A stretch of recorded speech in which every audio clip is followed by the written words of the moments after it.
To reset service warning, first turn the ignition on.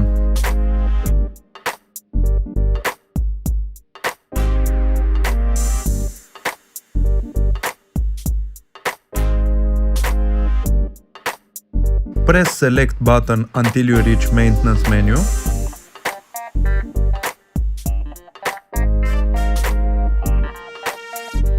If you don't see service interval, press this button up or down and the service interval will appear right away.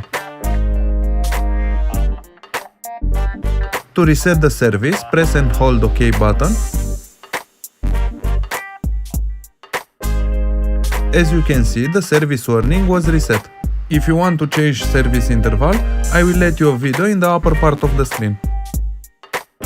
Thank you for watching. For any questions, you can leave a comment and I will try to answer all of you.